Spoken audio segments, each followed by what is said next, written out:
नमस्ते दोस्तों, अगर आप लोग रेलवे की किसी भी एग्ज़ाम की तैयारी कर रहे हैं तो अलजेब्रा के जो सवाल आज की इस क्लास में हम आपको करवाने वाले हैं, इन सवालों को ज़रूर कर लीजिएगा। ये सवाल हमेशा ही आपके रेलवे के एग्ज़ाम में देखने को मिलते हैं, ये सवाल पूछे ही जाते हैं, हमेशा पूछे जाते हैं। तो इन सवालों को बहुत अच्छे तरीके से प्रैक्टिस कर लीजिएगा। आज की इस क्लास में हम बहुत ही बेहतरीन प्रश्नों को लेकर आए हैं और एकदम स्मार्ट अप्रोच बताएंगे इन सवालों को करने के लिए। तो बस वीडियो पूरा देखते रहिएगा शुरू से अंत तक। पहला सवाल जो है बहुत सिंपल सा सवाल है और ये सवाल बहुत बार देखने को मिला है। इस टाइप के सवाल बस यहाँ पे डाटा चेंज करता है, नंबर चेंज करता है, बाकी फाइंड वही करना होता है। तो इन सवालों के लिए कुछ फॉर्मूले हैं दोस्तों, उन फार्मूलों को अगर आप ध्यान रखेंगे तो ये सवाल बहुत आसानी से बन जाएंगे। फार्मूला हम यहाँ पर लिख देते हैं। तो अभी फ़िलहाल यहाँ पर इन दो फार्मूलों के बारे में समझिए। अगर आपको x + 1/x की वैल्यू a दी गई है, मतलब कुछ भी दिया गया है, और आपको चाहिए यहाँ पर x² + 1/x²। अब यहाँ पर कुछ बच्चे इस बात को सोचेंगे कि अगर आपको x² + 1/x² दिया है और हमें चाहिए x⁴ + 1/x⁴, तो आपको सिर्फ इतना ध्यान रखना है कि यहाँ पावर 1 है, यहाँ पावर 2 है, मतलब पावर 1 से पावर 2 हो रहा है, यानी डबल हो रहा है पावर।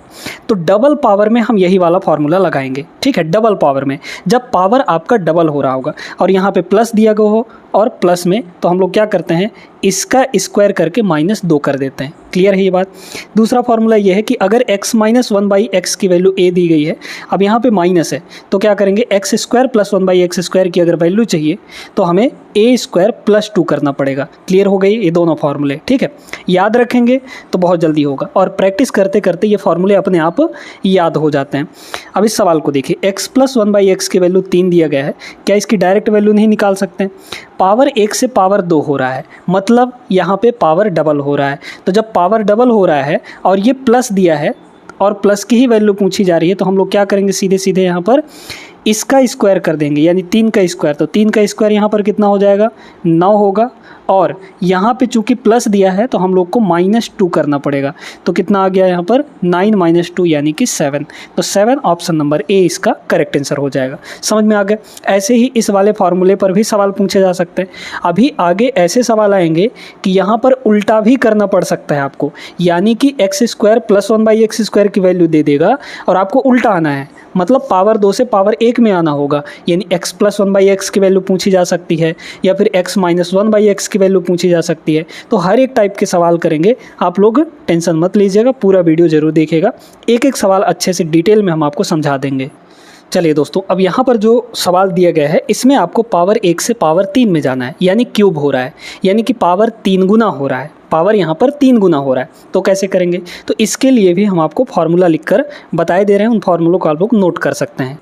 चलिए तो देखिए, यहाँ पर ये 2 फार्मूले रहे। अब इनमें क्या है, थोड़ा समझ लीजिए इसको। यहाँ प्लस है तो आपको प्लस की ही वैल्यू पूछी जाएगी जब क्यूब करना होगा, ठीक है। स्क्वायर वाले में क्या था कि प्लस की वैल्यू देके प्लस की वैल्यू पूछी जा रही थी स्क्वायर में, और माइनस की वैल्यू देके प्लस की वैल्यू पूछी जा रही थी, है ना, स्क्वायर वाले में। लेकिन माइनस वाले में क्या होगा कि प्लस की वैल्यू अगर दिया है तो यहाँ पर पॉजिटिव की वैल्यू ही पूछेगा, या फिर यहाँ माइनस की वैल्यू अगर दी गई है तो माइनस की वैल्यू ही आपसे पूछी जाएगी, ठीक है। इस टाइप के सवाल पूछे जाएंगे आपसे। तो ये क्या होता है, अगर x + 1/x की वैल्यू a दिया गया है तो क्यूब का वैल्यू यानी 3 गुना पावर की वैल्यू a³ - 3a हो जाएगा, मतलब इसी का क्यूब करके इसी का 3 गुना उसमें घटा देंगे।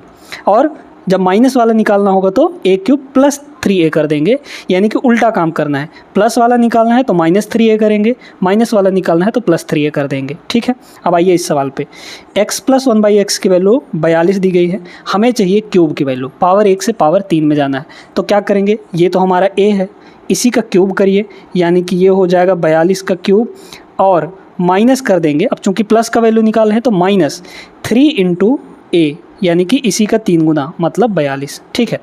अब इसमें ds लगा सकते हैं क्या, है ना, या फिर यूनिट डिजिट लगाएंगे तो यूनिट डिजिट, हाँ यूनिट डिजिट लगा सकते हैं, क्योंकि आपके ऑप्शन में सभी का इकाई अंक अलग अलग है।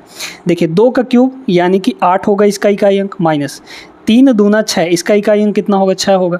तो 8 - 6 यानी कि 2, इकाई अंक 2 कहाँ दिख रहा है आपको, ऑप्शन नंबर बी में, यही आपका आंसर होगा। देख लीजिए 2 दिख रहा है कि नहीं, ठीक है। और किसी में इकाई अंक 2 नहीं है, तो इसमें कैलकुलेशन भी आपको पूरा नहीं करना पड़ा।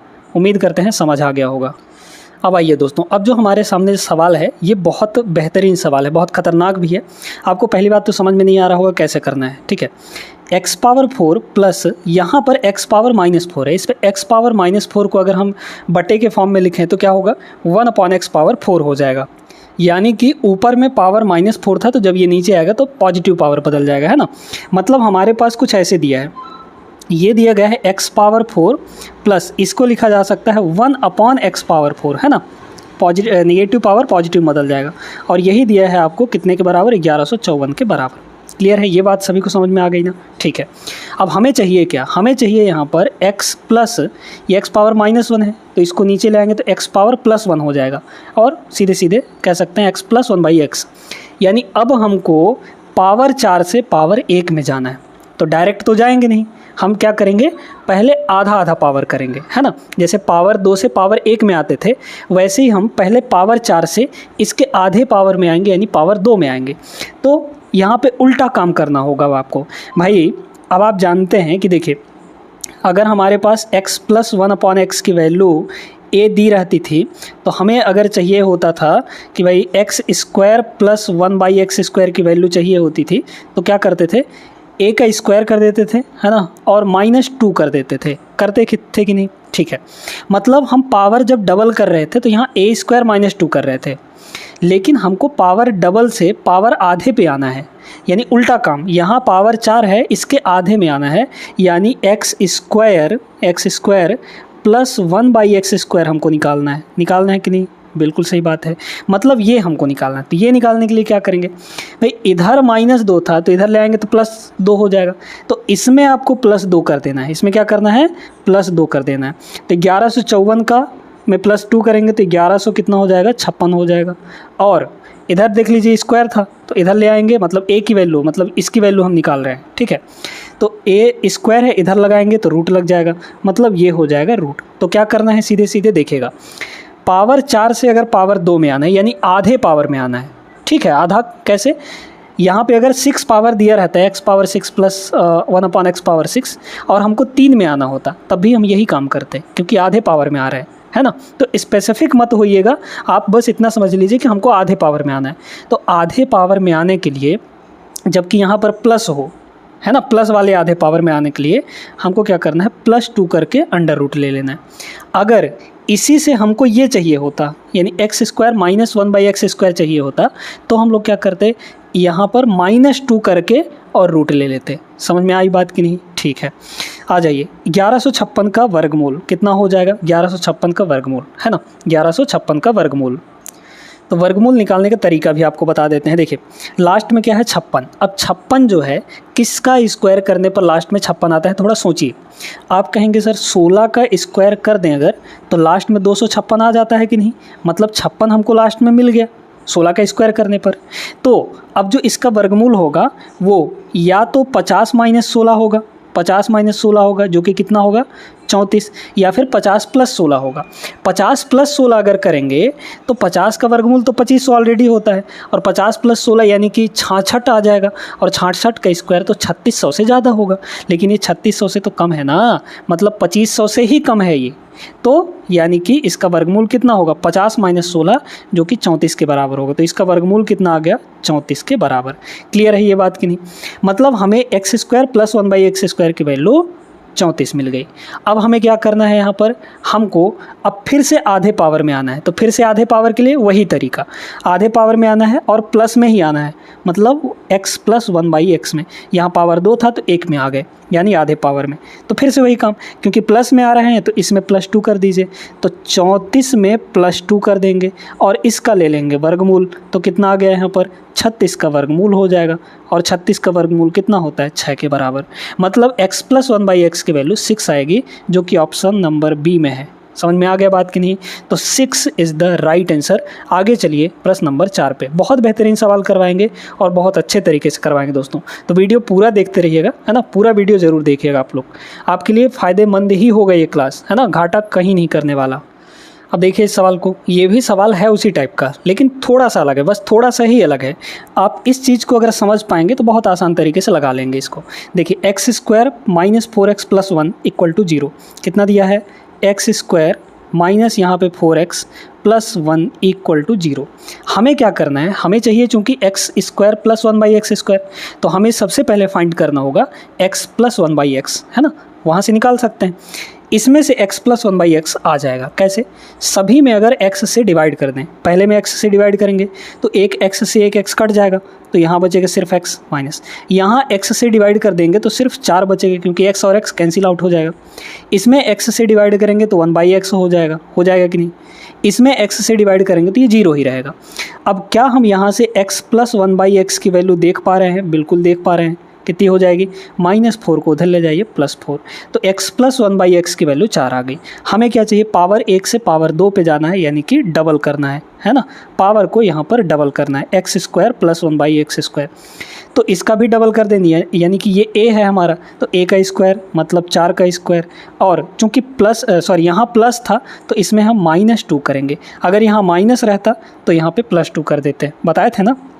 4 का स्क्वायर 16, 16 माइनस 2 यानी कि 14 आ जाएगा, तो 14 option number A correct answer हो जाएगा। ऐसे बेहतरीन सवाल और भी आगे करवाएंगे जहाँ पे आपको वैल्यू पुटिंग मेथड, अभी तो डिफरेंट टाइप के सवाल आने वाले हैं जिसमें आपको वैल्यू पुटिंग मेथड बताएंगे, और वैल्यू पुटिंग मेथड दोस्तों इतना इंपॉर्टेंट है कि आप बड़े बड़े सवालों को वैल्यू पुटिंग मेथड से चुटकियों में लगा सकते हैं।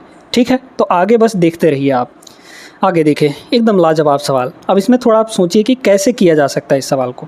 हमें पावर 4 दिया है, पूछा जा रहा है पावर 3, तो पहले पावर 4 से पावर 1 में आएंगे, क्योंकि हमको तरीका क्या पता है कि पावर 1 से फिर पावर 3 में जाया जाता है, तो पहले आएंगे हम लोग पावर 1 में, तो डायरेक्ट तो पावर 1 में आ नहीं सकते, पहले पावर 4 से उसका आधा करेंगे यानी पावर 2 पे आएंगे।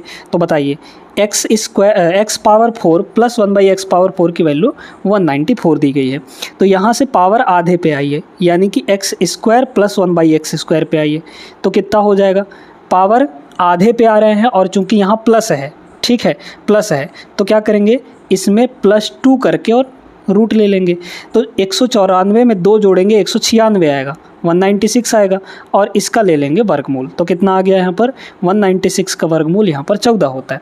अब हमें x square plus 1/x square की वैल्यू 14 पता है, x प्लस 1/x की वैल्यू निकाल लीजिए, मतलब फिर से आधे पावर पे आ जाइए, तो कितना हो जाएगा बताइए, फिर से 2 जोड़ के और वर्गमूल ले लेंगे, तो यहाँ हो जाएगा 16, 14 में 2 जोड़ेंगे 16 और वर्गमूल लेंगे तो यह आ जाएगा 4, मतलब x प्लस 1/x की वैल्यू 4 हो गई। हमें क्या चाहिए, क्यूब चाहिए, यानी कि पावर 3 में जाना है, तो पावर 1 से पावर 3 में चले जाइए। अब तो आसान है ना, x प्लस 1/x क्यूब है ना। अब चूंकि यहाँ प्लस है यहाँ भी प्लस है, तो क्या करेंगे इसका क्यूब कर देंगे, यानी कि 4 का क्यूब हो जाएगा, और माइनस इसी का 3 गुना घटा देंगे, मतलब 3 × 4, बताए थे ना, a क्यूब माइनस 3a, यही है a हमारा ये हुआ, तो a क्यूब माइनस 3a हो गया। तो यहाँ 4 का क्यूब 64 होगा, 64 में हम लोग 12 घटा देंगे तो आ जाएगा 52 के बराबर। 64 में 12 घटा देंगे तो कितना आ जाएगा 52 के बराबर, मतलब ऑप्शन नंबर सी इसका सही आंसर होगा। ठीक है, तो आपको बस तरीका पता होना चाहिए कि कहाँ से क्या करना है, बाकी डाटा जो है बहुत सिंपल देता है रेलवे के खासकर एग्जाम में, है ना। जैसे ये 194 है, 2 करेंगे तो 196 होगा, है ना, इसी के इर्द गिर्द ही देगा, बहुत बड़ा नंबर आपको नहीं देने वाला। चलिए दोस्तों, अब यहाँ पर 2 फॉर्मूले और आपको सीखने हैं। ठीक है, अगर पावर सेम से पावर सेम में ही जाना है, यानी पावर 1 से पावर 1 में ही जाना है, बस प्लस माइनस का फ़र्क रहे, जैसे यहाँ पर पूछा गया है x प्लस 1/x की वैल्यू दी गई है, आपको x माइनस 1/x की वैल्यू, पावर सेम है, बस यहाँ प्लस था यहाँ माइनस। ठीक है, तो क्या करना है सुनते जाइएगा। अगर आपको फॉर्मूला यहाँ पर लिखे दे रहे हैं, अगर आपको x प्लस 1/x की वैल्यू कुछ भी दी गई है, मान लीजिए a दिया गया है, और हमें चाहिए x माइनस 1/x की वैल्यू, ठीक है, हमें चाहिए x माइनस 1/x की वैल्यू, तो क्या करना है, प्लस दिया है माइनस चाहिए, तो जब माइनस चाहिए ना तो आपको क्या करना है, यहाँ पर a स्क्वायर तो करना ही करना है, रूट लगाना है पहले, और इसका करना है स्क्वायर, और माइनस निकाल रहे हैं तो -4 ही करेंगे इसमें। ठीक है, यानी प्लस की वैल्यू दी हो और माइनस निकालना है, तो माइनस निकालने के लिए हम लोग a स्क्वायर -4 का वर्गमूल ले लेंगे। ठीक है, अब इसी का मान लीजिए उल्टा करें, यानी x माइनस 1/x की वैल्यू कुछ दी गई है ना, मान लीजिए कि k के बराबर दिया गया है, और हमें चाहिए प्लस वाले की वैल्यू, यानी x प्लस 1/x की वैल्यू, तो क्या करेंगे वर्गमूल लगाएंगे और इसका स्क्वायर करेंगे, यानी k का स्क्वायर। अब चूंकि प्लस वाले का वैल्यू निकाल रहे हैं तो +4 कर देंगे, इस तरीके से, है ना। ये इनका बेसिक कहाँ से आता है उसके बारे में हम लोग नहीं बात कर रहे हैं, बेसिक बताएंगे तो बहुत टाइम लग जाएगा, ठीक है। बाकी बता सकते हैं, ऐसा कोई बात नहीं है। आई होप कि ये समझ में आ गया होगा आपको, ठीक है ना। तो इसका आंसर बस बताइए। प्लस से हमको माइनस में जाना है, सेम पावर है, तो क्या करना पड़ेगा, इसका स्क्वायर, क्योंकि ये a है हमारा, तो यहाँ पर x माइनस 1/x की वैल्यू कितनी हो जाएगी बताइए। पहले तो इसका स्क्वायर करेंगे, यानी कि √29 का यहाँ पर होगा स्क्वायर, और इसमें घटा देंगे 4, ठीक है। और यहाँ पर लग जाएगा आपका ये। अब बताइए ये कितना होगा, √29 का वर्गमूल तो 29 आएगा, माइनस यहाँ पर हो गया 4, और इसका वर्गमूल अभी रहेगा 29 माइनस 4 25 होगा, 25 का वर्गमूल 5 आ जाएगा, यानी x माइनस 1/x की वैल्यू कितनी आ गई, 5 के बराबर। ऑप्शन नंबर सी इसका बिल्कुल सही आंसर हो जाएगा। समझ में आया बात कि नहीं। वीडियो आप लोग लाइक नहीं कर रहे हैं तो बिल्कुल लाइक कर दीजिए, आप सभी से रिक्वेस्ट है, क्योंकि इतने अच्छे बेहतरीन तरीके से हम आपको पढ़ा रहे हैं तो ये आपके काम में ही आने वाला है, फालतू बिल्कुल भी नहीं जाएगा, ठीक है ना। चलिए दोस्तों, अब ये जो सवाल है ना, ये थोड़ा सा अलग सवाल है। हमें सिर्फ एक वैल्यू दी गई है और स्क्वायर पूछा गया है। अब यहाँ पे 1 + 1/p नहीं दिया है ना। अगर दिया रहता तो p² + 1/p² डायरेक्टली निकाल सकते थे, लेकिन अब की बार आपको क्या दिया है, यहाँ पर कुछ डिफरेंट दिया है। इस डिफरेंट को कैसे करेंगे ये सोचना है आपको, ठीक है ना। चलिए, तो p तो हमको दिया है, हम अगर निकाल लें 1/p तो हमारा काम बन जाएगा, क्योंकि दोनों को जोड़ेंगे तो p + 1/p निकल जाएगा कि नहीं। तो सबसे पहले हमको क्या निकालना है, 1/p निकालना है। ध्यान से सुनते जाइएगा, 1/p मतलब 1/p की वैल्यू है कितनी, 5 माइनस यहाँ पे 2√6 है कि नहीं। अब दोस्तों यहाँ पर इसका रेशनलाइजेशन करना है, बस यही काम है थोड़ा सा एक्स्ट्रा। इसका रेशनलाइजेशन का तरीका हम आपको कई बार सिखा चुके हैं। क्या करना होता है, नीचे वाले का साइन चेंज करके ऊपर गुणा कर दीजिए, 1 से गुणा होगा इसका साइन चेंज करके, यानी कि 5 + 2√6 है ना। बीच में माइनस था तो प्लस कर दिए, प्लस होता तो माइनस कर देते। और डिनोमिनेटर में क्या करना है, दोनों का स्क्वायर का डिफरेंस, 5 का स्क्वायर 25 है ना, और माइनस इसका, देखिए इसका स्क्वायर कितना होगा, 2 का स्क्वायर तो 4, और √6 का स्क्वायर 6 ही होगा। यानी ऐसे समझिए ना, 2√6 का अगर हम पूरे का स्क्वायर करें तो 2 का स्क्वायर तो 4, और √6 का स्क्वायर 6 ही होगा, तो 6 चौक कितना हो गया, 24 हो गया। मतलब यहाँ पे कितना आ गया, 24। दोनों का स्क्वायर करके डिफरेंस ले लेना है, चाहे यहाँ प्लस रहे चाहे यहाँ पे माइनस रहे, आपको नीचे हमेशा क्या करना है, स्क्वायर करके अंतर ही लेना है, मतलब माइनस लगाना है बीच में। इतना ध्यान रखिएगा आप लोग, ठीक है। बताइए, तो यहाँ पर कितना हो गया नीचे, 25 माइनस 24 यानी कि 1 होगा, और डिवाइड बाई 1 हम हटा सकते हैं उसको, क्योंकि उतना ही आएगा। तो डिवाइड में 1 रहना कोई यहाँ पर बड़ी इशू की बात नहीं है। तो मतलब 1/p की वैल्यू 5 + 2√6 आ गई हमारे पास। अब दोनों को ऐड करिए, है ना, तो हमारे पास निकल कर आ जाए, क्योंकि हमको चाहिए यहाँ पर p + 1/p, p + 1/p, ये दोनों चाहिए, यानी कि दोनों को जोड़ना है, ठीक है। तो देखिए 5 + 2√6 को, सॉरी 5 - 2√6 हमारा p है, और 1/p कितना आया है, 1/p 5 + 2√6। तो अगर हम इन दोनों को जोड़ दें तो ये वाला और ये वाला कट जाएगा, बस 5 और 5 बचेगा, तो 5 और 5 कितना हो जाएगा, 10। यानी कि p + 1/p की वैल्यू 10 होगी यहाँ पर। तो अब क्या यहाँ पर p² + 1/p² की वैल्यू नहीं निकाली जा सकती, बिल्कुल निकाल सकते हैं। पावर 1 से पावर डबल हो रहा है और प्लस वाले की वैल्यू दी गई है, तो यहाँ पर करेंगे 10 का स्क्वायर और माइनस, चूँकि प्लस का वैल्यू दिया है तो -2 कर देंगे। 10 का स्क्वायर 100 होगा, 100 - 2 यानी कि 98। तो 98 इज़ द राइट आंसर, ठीक है। ऑप्शन नंबर डी हो जाएगा। बहुत अच्छा सवाल था। आगे चलिए अगले प्रश्न पे। अब आपका यहाँ पर डिफरेंट टाइप का सवाल स्टार्ट होने जा रहा है। देखिए दोस्तों, अलजेब्रा के अंदर कुछ सवाल ऐसे होते हैं जिनको देखकर ही डर लगता है ना। तो उसमें हम लोग वैल्यू पुटिंग मेथड लगा सकते हैं, आराम से लगा सकते हैं। बस आपको ये समझना है कि जो नंबर ऑफ़ इक्वेशंस हैं, नंबर ऑफ़ इक्वेशंस अगर कम है नंबर ऑफ़ वेरिएबल से, जैसे हमको यहाँ पर देखा जाए तो x दिया है, y दिया है, z दिया है, ठीक है, 3 वेरिएबल दिए हैं, लेकिन इक्वेशन यहाँ पर एक ही दिया है। इस एक ही इक्वेशन से हमको इसको सॉल्व करना है, इसकी वैल्यू निकालनी है।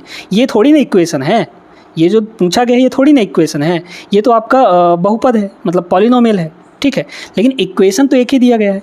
इक्वेशन कम है वेरिएबल से, वेरिएबल 3 है, इक्वेशन एक ही है। तो ऐसे केस में जितने एक्स्ट्रा वेरिएबल हैं उनके जगह पे हम लोग कुछ ना कुछ मान सकते हैं, ठीक है, उनके जगह पे कुछ ना कुछ हम लोग मान सकते हैं। अब बताइए यहाँ पर, है ना, बड़े ध्यान से देखिए, यहाँ पे x है, यहाँ पे y है, यहाँ पर z है, ठीक है। किसी भी दो को, क्योंकि तीन वेरिएबल एक इक्वेशन, तो दो एक्स्ट्रा वेरिएबल है यहाँ पर, तो दो को कुछ ना कुछ मान लीजिए अपने हिसाब से, ठीक है। चलिए, अगर हम y को 0 मान लें, y को 0 मान लें और z को भी कुछ ना कुछ मान लेते हैं, मान लीजिए z को 1 मान ले, 2 मान ले, 3 मान ले, कुछ भी मान सकते हैं, है ना, 0 भी मान सकते हैं, कोई फ़र्क नहीं पड़ेगा, ठीक है ना। चलिए, तो यहाँ पर हम z को 2 मान लेते हैं थोड़ी देर के लिए, आप 3 लेकर भी कर सकते हैं, कोई दिक्कत नहीं। तो यहाँ पर y 0 हुआ, तो ये वाला पूरा का पूरा तो 0 हो गया, ये आपका 2 है, तो यहाँ से x पावर 1/3 है, और ये माइनस वाला उधर जाएगा तो प्लस हो जाएगा, इक्वल टू z पावर 1/3, और z की वैल्यू तो हमने 2 लिया है, तो 2 पावर 1/3 हो गया कि नहीं हो गया, ठीक है, ये बात तो हो गई। पावर आपका सेम है तो ये दोनों बराबर हैं, इसका मतलब x इक्वल टू 2 होगा यहाँ पर, है ना, x इक्वल टू 2 हो गए। तो x, y और z तीनों की वैल्यू मिल गई, इसमें बस पुट करिए। बताइए, हमको इसी की वैल्यू चाहिए ना, x, y, z निकल चुका है, y हमारा 0 है तो ये तो 0 हो गया। एक चीज़ और, y अगर 0 है तो y तो यहाँ मल्टीप्लाई में है, तो मतलब ये पूरा टर्म भी 0 हो गया आपका। 27 के साथ x, y, z मल्टीप्लाई में है तो y 0 है, y अगर 0 करेंगे तो सब 0 हो जाएंगे क्योंकि मल्टीप्लाई में है, ठीक है। हमारे पास बचा क्या, सिर्फ x माइनस जेड का whole cube, x minus Z का होल क्यूब, यही बचा है, प्लस ये तो सब मिलाकर 0 हो गया, है ना। इसी की वैल्यू हमको चाहिए, निकाल लीजिए। x कितना है, 2 है, माइनस जेड कितना है, 2 है ना, यहाँ पर देख लीजिए, इसका क्यूब और प्लस यहाँ पर 0, 2 माइनस 2 यानी कि 0, 0 का क्यूब 0, 0 प्लस 0 0, सब मिलाकर 0 आ गया, तो 0 इसका करेक्ट आंसर होगा, ऑप्शन नंबर डी। यही चीज़ अगर आप बेसिक से करने जाते इस सवाल को तो कितना सारा समय नहीं लगता, कंफ्यूज हो जाते हैं उसमें, इसलिए वैल्यू पुटिंग मेथड जरूर लगाइएगा। आगे चलते हैं अगले प्रश्न पे, ऐसे बेहतरीन सवाल अभी और करने वाले हैं वैल्यू पुटिंग पे, ठीक है। आइए इसको देखते हैं। a प्लस बी प्लस सी की वैल्यू आपको 0 दी गई है, तो हमको ये पूरा पूछा गया है। इक्वेशन 1 है, वेरिएबल 3 है, तो 2 वेरिएबल को हम कुछ ना कुछ मान सकते हैं, लेकिन वेरिएबल ऐसे मानना है कि हमारा कुछ भी यहाँ पर अपरिभाषित नहीं होना चाहिए, अनडिफाइंड नहीं होना चाहिए, है ना। क्योंकि भाई अगर देखा जाए तो यहाँ डिवाइड में बी सी है, यहाँ डिवाइड में सी ए है, यहाँ डिवाइड में ए बी है। अगर हम किसी को भी 0 मान लिए, मान लीजिए कि b को 0 मान लिए, तो यहाँ तो 0 हो जाएगा, और किसी के भी डिवाइड में अगर 0 है तो वो वैल्यू अनडिफाइंड हो जाती है, यानी अपरिभाषित हो जाता है। तो हमको ऐसी वैल्यू नहीं ले लेनी है कि अपरिभाषित ही हो जाए वो, तो फिर तो उसको कैलकुलेट ही नहीं कर पाएंगे, है ना, सब फिर अनडिफाइंड हो जाएगा, तो ऐसी वैल्यू हमको नहीं लेनी है, ठीक है। चलिए, तो यहाँ पर 2 को कुछ ना कुछ मानिए, तो b को हम लोग 1 मान लेते हैं और c को भी 1 मान लेते हैं, ना। तो यहाँ पर देखिए, a प्लस बी को 1 माने हैं तो 1, प्लस सी को भी 1 माने हैं तो 1 इक्वल टू 0। a की वैल्यू यहाँ से कितनी आ गई, +2 उधर जाएगा तो -2 हो जाएगा, और b की वैल्यू 1 लिए हैं हम लोग, है ना, यहाँ पर b की वैल्यू 1 लिए हैं और c की वैल्यू भी 1 लिए हैं, तो a b c तीनों आ चुके हैं, बस इसमें आपको पुट करना है, कितना हो जाएगा, ठीक है। देखिए यहाँ पर आप लोग एक काम करिए, रखिए, तो b प्लस सी, b कितना है, 1 है, c कितना है, 1 है, तो b प्लस सी 2 हो जाएगा, तो यहाँ हो गया 2 का स्क्वायर और डिवाइड बाई b इंटू सी, यानी 1 इंटू 1, तो 1 ही होगा। ध्यान से देखते रहिएगा, plus c plus a, c कितना है 1 और a कितना है -2, तो 1 - 2 यानी कि -1 हुआ, तो यहाँ हो जाएगा -1 और इसका स्क्वायर डिवाइड में कितना होगा, ca यानी कि 2 इंटू 1 यानी -2 होगा, प्लस यानी कि a प्लस b है, तो a प्लस बी करिए, फिर से वही चीज़ है ना, तो a प्लस बी -2 + 1 यानी कि -1 होगा, और इसका स्क्वायर डिवाइड बाई फिर से वही चीज़ -2 आ जाएगा। कितना आ गया, 2 स्क्वायर यानी कि 4/1 मतलब 4 ही होगा, -1 का स्क्वायर +1 होगा, और ये -2 है नीचे में, तो ये सीधे सीधे हो गया -1/2, यहाँ भी -1/2 आ जाएगा, तो -1/2 और -1/2, माइनस आधा और माइनस आधा, -1 होगा टोटल मिलाकर, तो यहाँ हुआ 4 और ये -1 यानी कि 3 हुआ, तो हमारे पास जो वैल्यू आई है वो 3 आई है, ठीक है। तो 3 तो यहाँ पर ऑप्शन नंबर डी में दिख रहा है, तो ये तो हो सकता है हमारा आंसर। अब आपको क्या करना है, सभी ऑप्शंस में a b c की वैल्यू रखनी है, और ये चेक करना है कि कहीं पे 3 आ तो नहीं रहा है, और ए बी सी यहाँ रखेंगे तो क्या 3 का भी आ पाएगा? नहीं आ पाएगा। क्यों? क्योंकि ए की वैल्यू -2 है, बी और सी की वैल्यू 1 है, सबको मल्टीप्लाई किए -16 आएगा। तो ये तो आपका आंसर नहीं होगा, क्योंकि हमको +3 देखना है। इसको देखिए फर्स्ट वाले को, ए स्क्वायर यानी -2 का स्क्वायर 4 होगा, पहले ही 4 यहाँ हो गया, यहाँ 1 तो 4 2 6 होगा, यहाँ कितना आएगा 6, जबकि हमको चाहिए 3। तो ऑप्शन नंबर ए भी नहीं होगा, ऐसे ही ये वाला भी नहीं होगा। क्लियर हो गई बात कि नहीं? ठीक है ना। और यहाँ तो ये आपका 0 ही हो जाएगा, क्योंकि a + b + c की वैल्यू 0 है यहाँ पर, देखिए तो 0 का स्क्वायर 0, सब में 0 हो गया। 3 ऑप्शन नंबर डी में है। तो ये ब्यूटी है वैल्यू पुटिंग मेथड की। अगर वैल्यू पुटिंग मेथड नहीं पता होता आपको तो इस सवाल में कितना रोने वाले थे आप, ज़रा सोच कर देखिए। ठीक है ना। तो उम्मीद करते हैं दोस्तों कि समझ आया होगा। आगे चलिए अगले प्रश्न पर देखिएगा। ये भी उसी टाइप का सवाल है। अब इसमें भी आप लोग वैल्यू पुट मेथड लगा सकते हैं। कैसे लगाएंगे सुनिए। यहाँ पर दोस्तों अब इक्वेशन 2 ठो दे दिया है, लेकिन वेरिएबल अभी भी 3 है, वेरिएबल ज़्यादा है इक्वेशन से, है ना। तो हम लोग एक वेरिएबल ज़्यादा है तो उस एक वेरिएबल को कुछ ना कुछ मान लेंगे। 0 मानेंगे कोई दिक्कत नहीं होगा, कोई भी अनडिफाइंड नहीं होगा, क्योंकि यहाँ पर डिवाइड में कुछ नहीं है ना। डिवाइड में अगर रहता है तब हमको अनडिफाइंड का सिचुएशन देखना पड़ता है, अभी अनडिफाइंड वगैरह कुछ नहीं होगा। तो किसी एक को 0 मानिए, क्योंकि यहाँ 2 इक्वेशन है ना, वेरिएबल 3 है, किसी एक को 0 मान लीजिए। चलिए हम ए को 0 मानते हैं, अब की बार ए को 0 मान के बताते हैं। ठीक है, तो ए हमारा हो गया 0। ध्यान से देखते जाइएगा। ए अगर 0 होगा तो b + c की वैल्यू, ये तो ख़त्म हो गया, मतलब b + c की वैल्यू कितनी हो गई? b + c जो है वो 16 के बराबर हो गया। ठीक, अगर हम a को 0 माने हैं तो ये भी 0 होगा और ये भी 0 होगा कि नहीं? क्यों? क्योंकि भाई मल्टीप्लाई में है a, तो 0 है। तो मतलब bc की वैल्यू कितनी हो गई यहाँ पर? bc की वैल्यू 78 हो गई कि नहीं? ठीक है।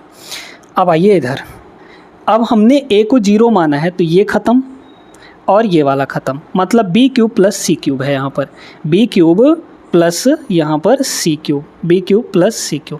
इसकी वैल्यू हमको बस यहाँ पर चाहिए। अब फार्मूला लगाना है, एल्जेब्रिक फार्मूला आपको याद होने चाहिए दोस्तों। ठीक है, एल्जेब्रिक फार्मूले आपको याद होने चाहिए।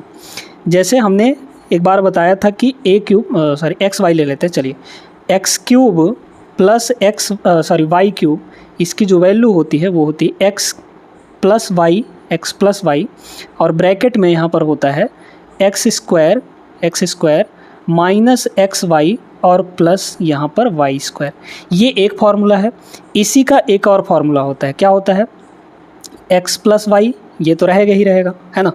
और यहाँ पर हो जाता है आपका x + y का होल स्क्वायर, है ना, x + y का होल स्क्वायर, और -3xy, है ना, -3xy। ये एक और फार्मूला था, इसी का फार्मूला है, किसका? x³ + y³ का। ठीक है, तो इस फार्मूले से अब आप निकाल सकते हैं सारी चीज़ें, है ना। देखिए कितना है, x + y, मतलब यहाँ पे इसका फार्मूला क्या बनेगा? ये बन जाएगा ये वाला, x के जगह पे b और y के जगह पे c होगा, है ना। तो पहले क्या होगा? x + y यानी b + c, तो b + c कितना है? 16, तो ये हो गया 16। फिर मल्टीप्लाई, यहाँ देखिए x + y का स्क्वायर यानी b + c का स्क्वायर, तो b + c यानी 16, तो 16 का यहाँ पर स्क्वायर, -3xy, तो 3 × xy की वैल्यू कितनी है? xy 78 है, तो ये हो गया 78।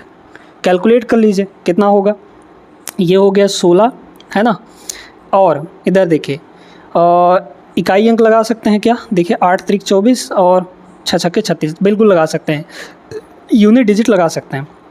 यहाँ पे कितना होगा? 6 का स्क्वायर 36 यानी इकाई अंक 6, -3 × 8 = 24, 24 यानी इकाई अंक कितना होगा? यहाँ पर 4 होगा, तो ये हो गया 4। इसका इकाई अंक 6 है, इसका इकाई अंक कितना आएगा? 6 - 4 यानी कि 2, तो 6 दूना 12 यानी कि इकाई अंक 2 होगा, है ना। यूनिट डिजिट में 2 होगा। 2 कहाँ है unit digit? Option number B में, यही आपका आंसर होगा। ठीक है, कोई ज़्यादा कैलकुलेशन नहीं करना है, बस फार्मूला आपको याद रखना है। क्लियर हो गई बात कि नहीं अच्छे तरीके से? चलिए अगले प्रश्न को देखते हैं हम लोग। यहाँ पर 11वां प्रश्न देखिए दोस्तों, क्या इस सवाल में भी वैल्यू पुटिंग मेथड लगाया जा सकता है? बिल्कुल लगा सकते हैं। क्यों? क्योंकि वेरिएबल 2 दिए गए हैं, लेकिन इक्वेशन सिर्फ एक है, x - y, सिर्फ यही एक इक्वेशन है। बाकी तो ये आपको पूछा गया है ना, तो इसको छोड़िए। वेरिएबल 2 हैं तो एक एक्स्ट्रा वेरिएबल है, एक को 0 मान लीजिए, किसी को भी, है ना, चाहे x को चाहे y को।